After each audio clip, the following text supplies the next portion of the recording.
Hey, what's happening guys? My name is Aditya and I'm back with another video. Video का context तो समझ में आ गया आपको भी क्या है. स्टार्ट करता हूँ बुकिंग प्रोसेस वाले सीन से. तो मैंने RTX लॉन्च होते ही शायद से वेरी नेक्स्ट डे या फिर 2 या 3 दिन के बाद मैंने तुरंत जाके बुकिंग करी थी. शोरूम में बुकिंग की थी मैंने. बुकिंग के लिए मैंने 2000 पे किया था और बुकिंग शोरूम पे की थी. ठीक है. उसके बाद में 15 दिन हो गए, 20 दिन हो गए, 30 दिन हो गए, महीना हो गया, सवा महीना हो गया. 45 डेज़ के अराउंड टाइम होने के बाद मैंने शोरूम पे फ़ोन लगाया. मतलब मैं इन बिटवीन फ़ोन लगाते ही रहा, फॉलोअप लेता था शोरूम वालों से कि टेस्ट ड्राइव की गाड़ी आई है क्या, टेस्ट ड्राइव की गाड़ी आई है क्या, कुछ अपडेट मिला है क्या डिलीवरी के रिलेटेड. तो शोरूम के पास कुछ अपडेट नहीं था, सोशल मीडिया पे भी कुछ अपडेट नहीं आ रहे थे डिलीवरी कभी स्टार्ट होगी क्या होगा करके.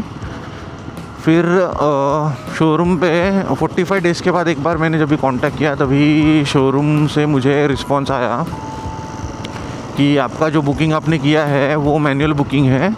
वो मैनुअल बुकिंग कंपनी वाले कंसिडर नहीं करते, आपको ऑनलाइन पेमेंट करना होगा, ऑनलाइन बुकिंग डालनी होगी, तभी आपका वेटिंग लिस्ट पे नाम जाएगा. तो ये मेरे लिए बहुत बड़ी शॉकिंग चीज़ थी क्योंकि 45 डेज़ के बाद ये लोग मुझे ऐसा कुछ बता रहे थे. तो मेरा तो उतना टाइम पीरियड वेस्ट हो चुका था ऑलरेडी 45 दिन का. प्लस मेरा वेटिंग नंबर भी अर्ली में आना चाहिए था, तो वो डिले पे आया और डिले पे आएगा. तो ये होने के बाद मैं शोरूम पे गया. शोरूम पे जाने के बाद उन्होंने वापस से वही बताया कि आपको ऑनलाइन बुकिंग करनी है, हम लोग करवा के देते आपको. तो मैंने वहाँ पे पहली बात तो मैंने मना किया, उनको बोला मुझे मेरा पैसा रिफ़ंड दे दो. उन्होंने बोला हाँ जो मैनुअली लिया हुआ है वो रिफ़ंड आ जाएगा आपको, 2 दिन में रिफ़ंड कर देंगे, आप ऑनलाइन बुकिंग कर दो. तो उन्होंने जब भी बताया मुझे कि मैनुअल बुकिंग नहीं चलेगी तो मैंने वापस से ऑनलाइन बुकिंग डाली. जबकि मैंने मैनुअल भी करी थी. तो मैंने शोरूम वालों को बता के रखा कि मैनुअल बुकिंग कैंसिल मत करो, मैं ऑनलाइन भी डाल रहा हूँ, तो जो भी डिफरेंस अमाउंट आएगा वो डिलीवरी के टाइम पे माइनस कर देना. ऐसा होने के बाद मैंने मेल्स भी लिखे TVS को कि मेरी मैनुअल बुकिंग ली गई थी, तो मेरा waiting period, waiting list consider करो करके मुझे डिलीवरी जल्दी दो. तो यहाँ वहाँ से कुछ मतलब कन्विंसिंग रिस्पांस नहीं आया था, प्रॉपर रिस्पांस नहीं आया था. ये होने के बाद वापस मैंने वेट किया, 1 महीना हुआ.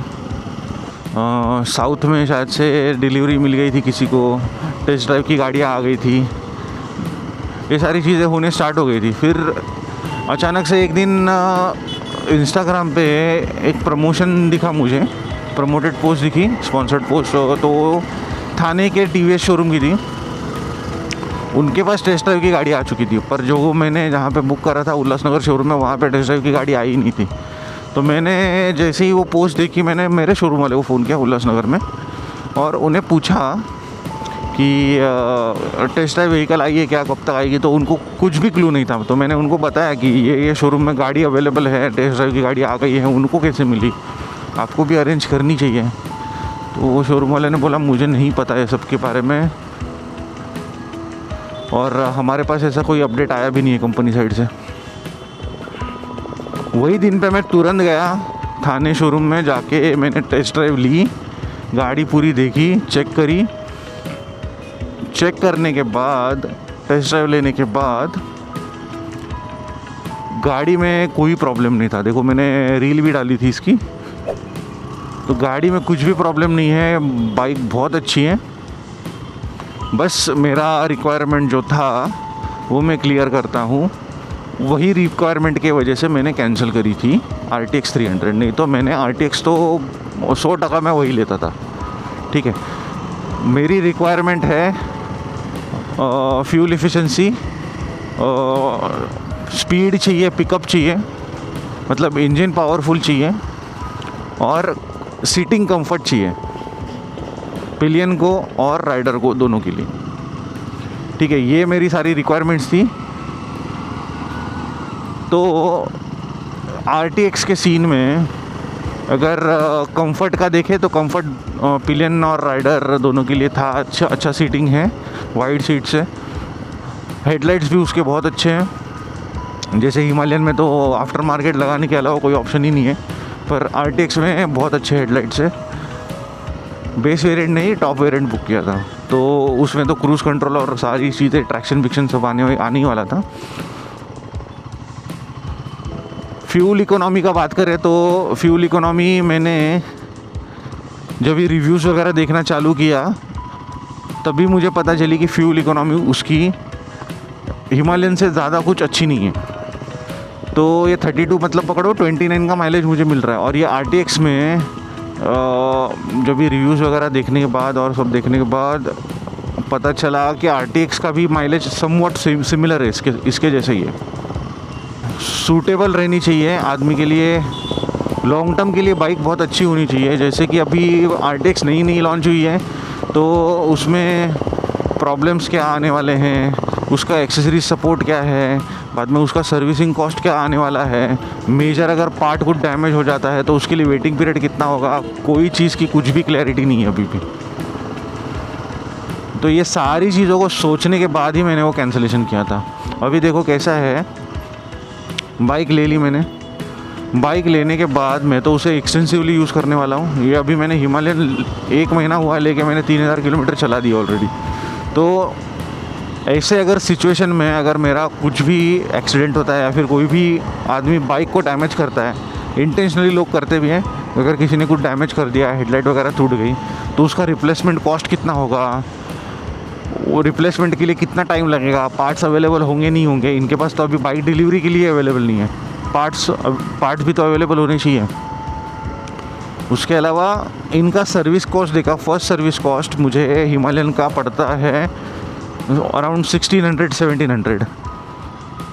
वो केस में RTX का इससे ज़्यादा पड़ रहा है सर्विसिंग कॉस्ट। तो लॉन्ग रन में अफोर्डेबल है नहीं है वो तो टाइम ही बताएगा। ये एक मेजर रीज़न था कैंसलेशन का। रिलायबिलिटी कितनी है वो इंजन की नहीं पता। अभी ये शेरपा 450 3 या 4 साल से है मार्केट में। एक्सेसरी सपोर्ट हिमालयन को एक्सटेंसिव बहुत मतलब जो बोलो वो हर चीज़ की एक्सेसरीज मिलेगी हिमालयन के लिए। अगर हिमालयन की एक्सेसरीज़ का भी प्राइसिंग कंपेयर करोगे RTX के साथ में, तो RTX की एक्सेसरीज़ महंगी आएंगी। लिमिटेड कंपनीज है जो ये मैन्युफैक्चर कर रही हैं। जैसे ओवर टाइम जाएगा वैसे अलग अलग मैन्युफैक्चरर्स आएंगे, अलग अलग एक्सेसरी सपोर्ट आएगा, तभी वो प्राइस ड्रॉप होगी। और लास्ट वाला पॉइंट RTX ना लेने का, इंजन की पावर। मैं लॉन्ग टर्म RC 390 का ओनर रह चुका हूँ, तो पावर सबसे बड़ा मेजर फैक्टर था, मुझे अपग्रेड करना था। इसके पहले मेरे पास एक्सपल्स थी।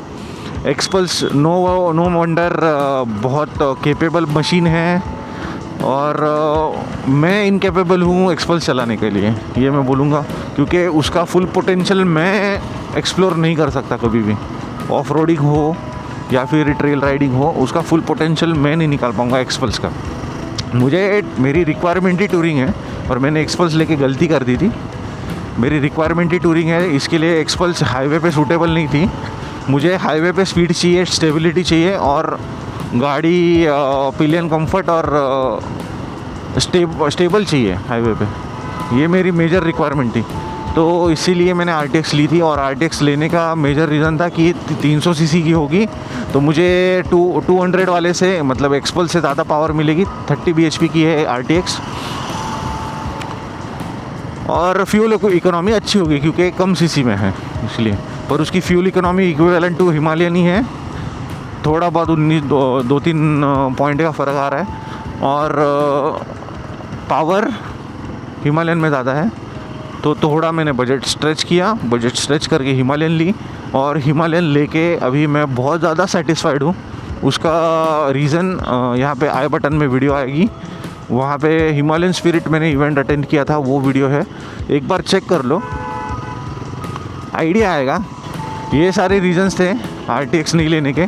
और एक रीज़न बता देता हूँ, और एक रीज़न जो मैं बहुत नोटिस किया वो तुम लोग भी नोटिस करोगे, TVS अपाचे RR 310, ये बाइक मार्केट में दिखती नहीं, रोड पे बहुत कम दिखती है। तुम लोगों को KTM एडवेंचर दिखेगी, V-Strom दिखेगी, एक्सपल्स दिखती है, एक्सपल्स प्रो दिखना बहुत अभी कॉमन हो चुका है। मुझे तो रोज़ दिखती है, 3-4 एक्सपल्स प्रो दिखती है ऑफिस जाते टाइम। ये V-Strom दिखेगी, हिमालयंस दिखती है मुझे, पर ये RR 310 नहीं दिखता, TVS का बाइक्स नहीं दिखता। अपाचे भी बहुत रेयर हो गया दिखना। तो पता नहीं है मतलब मार्केट रिजेक्ट कर रहा है TVS की बाइक्स को, या Apache as a product fail है, मुझे नहीं आइडिया, मैं इतना एक्सपर्ट नहीं हूँ सब चीज़ में। तो मार्केट में नहीं दिख रहा है तो लेके पैसे की रिस्क क्यों लेना चाहिए। मेरा कॉन्सेप्ट क्लियर था, मुझे टूरर ही चाहिए थी, तो टूरिंग सेगमेंट में मेरे पास ऑप्शन, V-Strom तो मैंने ऑप्शन में ली ही नहीं थी, मेरे पास ऑप्शन में सिर्फ RTX थी, दूसरी KTM एडवेंचर थी और तीसरी हिमालयन थी। हिमालयन मैंने लास्ट ऑप्शन में रखी थी। मैं KTM एडवेंचर भी टेस्ट ड्राइव लेके आ चुका था। KTM एडवेंचर का टेस्ट ड्राइव लेने के बाद, एडवेंचर 390 बोल रहा हूँ, बैठने के लिए कंफर्ट नहीं लगा मुझे, इसके लिए वो मैंने ड्रॉप कर दी तुरंत ही। बाकी उसमें कुछ भी प्रॉब्लम नहीं लगा मुझे, और फिर हिमालयन लेने का प्लान फाइनल किया।